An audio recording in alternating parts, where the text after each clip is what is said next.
You know, I was a young boy of 9, a normal young boy like any other boys that you see around. And I come from the southernmost state of India, which is Kerala. Uh, Lots of people from the west go to Kerala for a massage and to enjoy the backwaters and live in houseboats and so on. Well, I come from the capital city of Kerala, and it's called Trivandrum. And there, you know where the Himalayas are? They're in the northernmost part of India. This is the southernmost part. We have mountains, but it's so warm. There never is snow in Kerala. Never. So, at the age of 9, this boy, sitting on in the veranda of his house or somewhere on the parapet, look up and see the clouds and think that they are snow-clad mountains. Well, there was no comparison. I had never seen even, I might have seen a few pictures, so you could imagine. Now, this connection with the snow-clad mountains continued. And that is at this point that I had a quite a remarkable experience, I would say, unexpected experience. I didn't have any idea about my past birth, or anything of the kind, and no training in the practice of meditation, yoga, nothing. What I loved was to play hockey or learn self-defense, things like that, which all boys do. Like, well, I never played cricket. Didn't have time for that. So, and then one day, while playing in the backyard of my house, I looked straight to the end of the backyard where there was a little gate on the wall, and we had, in the corner, we had a jackfruit tree. I don't know if you know what a jackfruit tree is. Very close to a fruit which they have in Malaysia, which is not allowed in public places. It smells very strong. So there was a jackfruit tree there. Why I'm saying this is not necessary that wonderful things happen only under the peepal tree. Could happen under a coconut tree or a jackfruit tree or a tamarind tree. So I looked and I saw a very strange person. I've never even thought about a person like that. He was tall and is bare-bodied except for a little white cloth. And he had on his neck what I later came to know were Rudraksha beads. I've never seen Rudraksha till then. And his hair was tied up in a big bun on the top of his head. And he carried a water pot, which sadhus traditionally carry. It's called a kamandal. Well, I had never seen a thing like that before. So I thought some kind of water pot. And he was tall, very tall. At that age, I was a little too short, of course, at 9. And combined with the fact that I was small and he was big, plus the fact the man was 6 feet 2 inches when I met him later, I just looked up at this tall man and wondered who he was. We were a little distant, like the last row there, and I'm sitting here. So he did this. So I walked toward him. Now, the normal reaction would be to run, because you don't know who he is. He's a stranger. He's suddenly come under the jackfruit tree. I don't know where he came from. But I went towards him. And then he asked me in Hindi, which is the Indian language. Although I was born in Kerala, we are settlers from the north of India, so we speak Urdu at home. So he asked me in Hindi, "Do you remember anything?" First question. I said, no, I don't remember anything. You know, I could have imagined something, but I said, I don't remember anything. Then he put his hand on my head and he said, when the time comes, everything will be okay. In Hindi he said, समय होने पर सब ठीक हो जाएगा. So I was wondering what is going on. I mean, who is this man who says, do you remember? And then he says, in its time you'll understand. And then he said, go back. So I turned and went back. There was something very strange because on the way back to the back side of my house, which was near the kitchen, I found that I could not turn and look to see if he was there. I tried 2 times, but I just couldn't do it. So I thought this must be quite a magician or somebody like that. Why can't I turn? I can't. So I just continued to work, and then I came to the kitchen. Well, by choice, I'm generally a vegetarian, but in our household, from morning till evening, everybody ate non-veg. So I distinctly remember that my mother was frying prawns there. The smell. I came there and then I turned and looked. And this guy was not there. There was nobody there. But you know, even at that age, I was quite a skeptical guy. I thought we had a short compound wall at the back. So I thought he must have jumped in and gone out that way. Anyway, I satisfied myself with that explanation because I didn't want to have wild theories about magical appearances and so on. So, now why I'm saying this? Let me explain a little more. So I went home and then I tried to tell my mother what happened because she's the first person I met. I couldn't say a word. I could say everything else. I could say, what are you cooking? But I couldn't say this particular thing that has happened to me. It was as if somebody put a lock in here. And this continued till the age of 19. I could not tell anybody this particular incident. Whenever I tried, it felt like it choked and I couldn't speak. There are some points here, we'll discuss that. And then from that day, I said I had no training in meditation. Before that, from that day I started to meditate on my own. How? At about 4 o'clock in the morning, 3, 4, I felt some kind of pressure in my navel area here in the middle, and it was pleasant. It was not a disturbing kind of thing. It was very pleasant. And then, you know, like the lights, in India we have this festival of lights called Diwali. In Diwali we light a lot of crackers and so on. There's one thing that goes round and round. It's like a circle, and it's lit. So I felt there was something here going round, but pleasant, not hot, not fairy.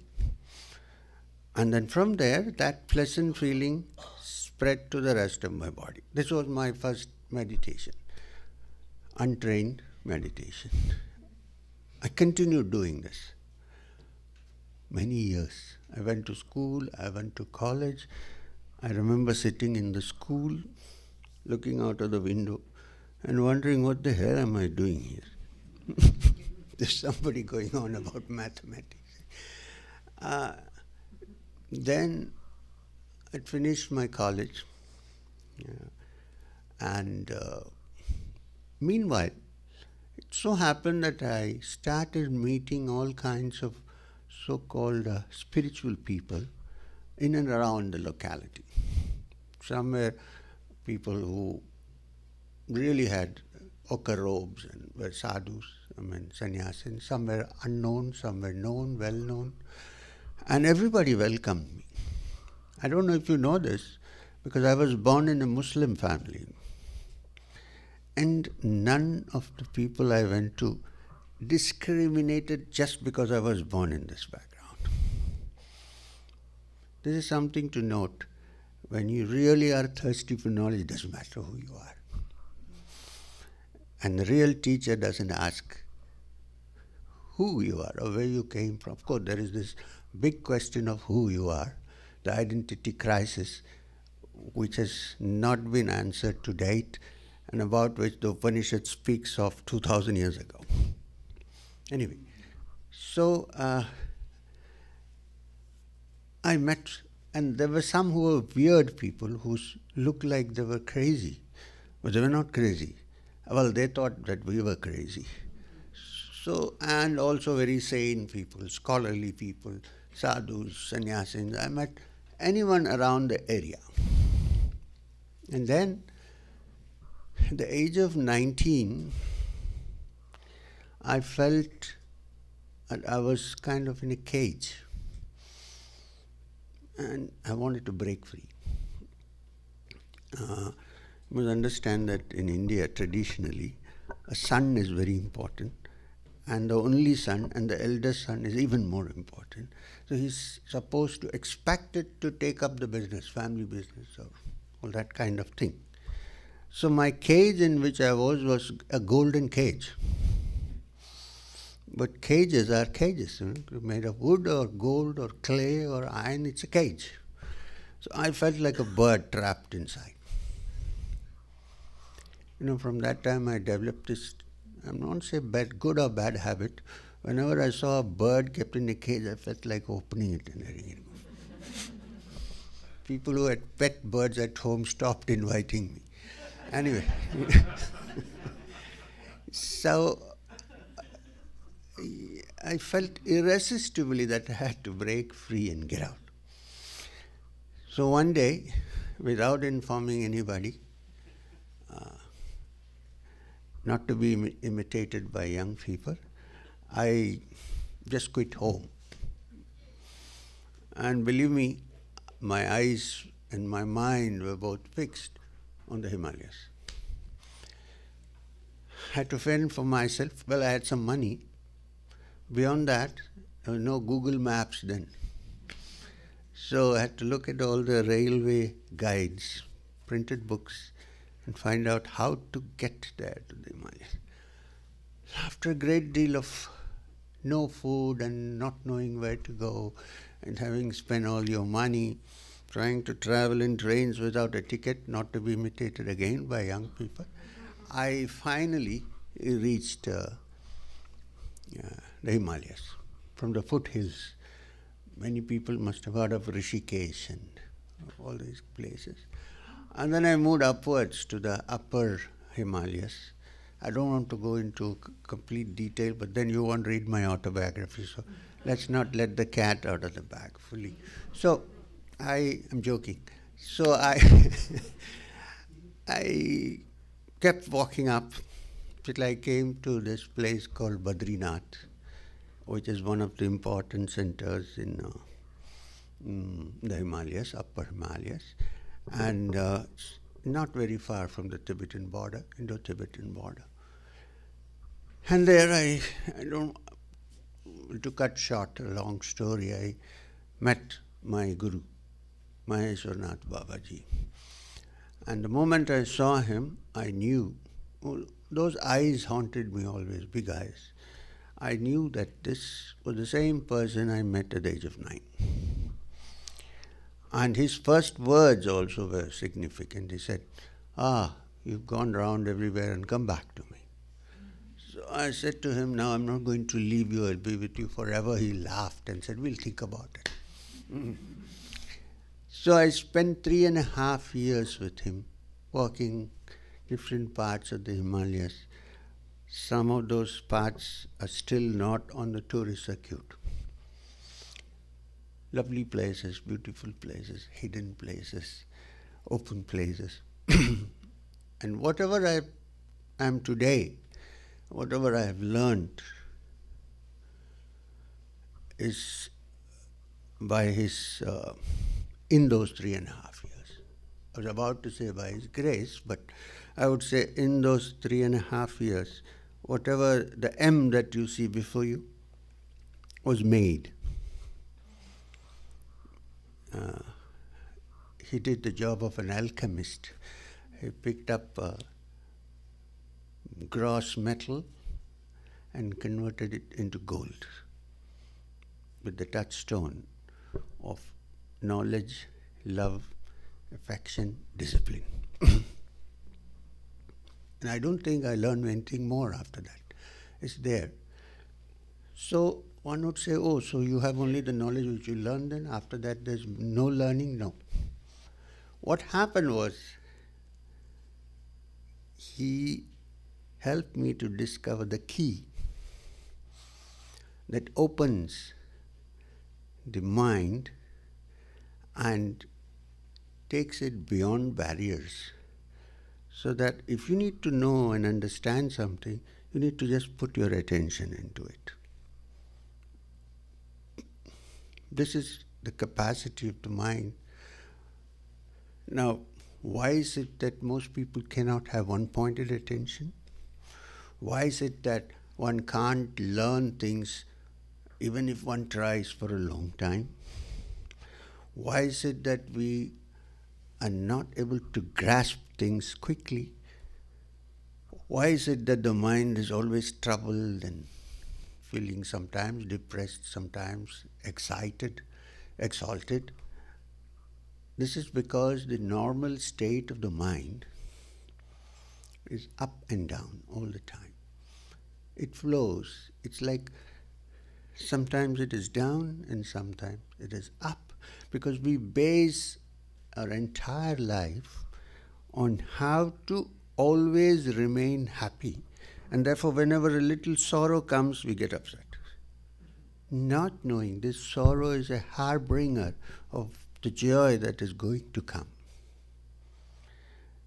So, I always say that Babaji, my master, transformed my brain, and I usually joke, I say, he took out my brain with a surgical, nothing happened. This is only a figurative. He took out my brain and substituted with a donkey's brain. Actually, people say donkey in a bad way, but it's a wonderful creature. It works very hard. It carries loads. You may not like the way it cries, but maybe for the donkeys it's music, right? So anyway, so this is what happened to me, and I'm sitting before you. What I want to say is that if this could have happened to me, it can happen to you. The message that my master sent me out with is that encourage people to get into this. Don't let them think, oh, it happened to you, you're a special person. No. Everybody is a special person. The difference is I've discovered it and you haven't. And if you're ready to put your attention into that and work towards it, I can assure you that you'll figure out what a special person you are, if you already haven't figured it out.